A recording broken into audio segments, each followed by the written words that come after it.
Ito ka bagong magmamahal,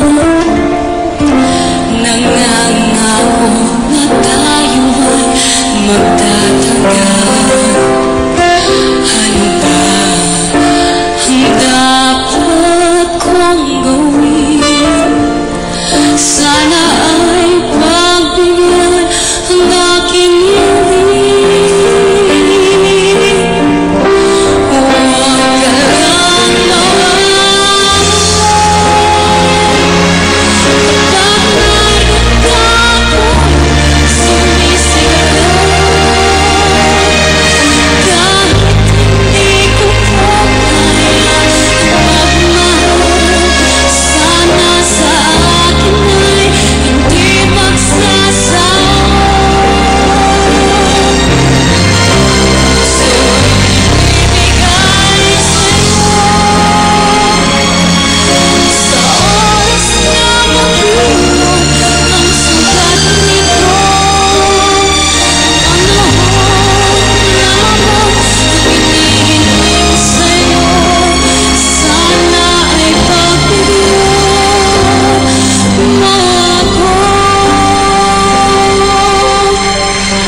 with teardrops in my eyes, and here I am alone, starting to realize that my days would be brighter if I could learn to hide the feelings that I have for you.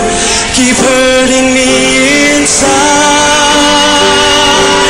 But will you say that you love me? Show me that you care. Say when I need you, you will always be there. But if you go, believe me, this I swear is true. My love will always be with you.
Tuloy-tuloy pa rin po ang pagboto para sa kanilang dalawa.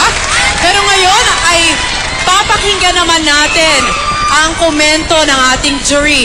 Tatlo na sa kanila ang magbibigay ng opinion. Tingnan natin kung nalito ba sila sa counterpointing songs na kanilang napanood.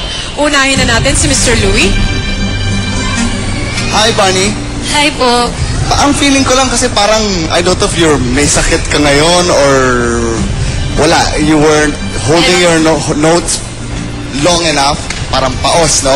Meron. I feeling ko you weren't at your best. And Sen naman, the beginning was very shaky. I'm sorry. It was very shaky. Parang, sabi ko, you had better performances before. But pagdating sa sa counterpoint, you both did a good job naman. But Thank individually, so-so. Yes. Thank you po. Miss Lani? kung ako gagawa nung ganong klase, nagka-counterpart, merong mga maiba yung song, definitely malilito ako nun. And I should say na they did a good job. Thank you po. Maraming salamat po. Yeah, so yun yung good part about that. But yun nga lang, somehow parang merong uncertainty in the beginning, but somehow you pulled it through. So, great job. Mr. Gerard? Bonnie, Yes po. yung feeling ko sa'yo, magaling kang singer, kaso nagiging hadlang sa'yo ito. Yung physical part, nagiging hadlang. Di mo tuloy magawa yung mga gusto mong gawin. Yes, that's true. Kasama yun di ba? Alam nito, pero hindi magawa nito. So, you have to check that out, ha? Sen, it's obvious you're good in group situations. Kasi, Thank you po. doon sa part na counterpointing, mas mahirap yung part mo dahil it was more about wag ka lang mawawala than say that you love me. Opo. But you have to take this advice very seriously. You need to make your singing your strongest suit. Okay, so work on that. Thank you po. Maraming salamat. Maraming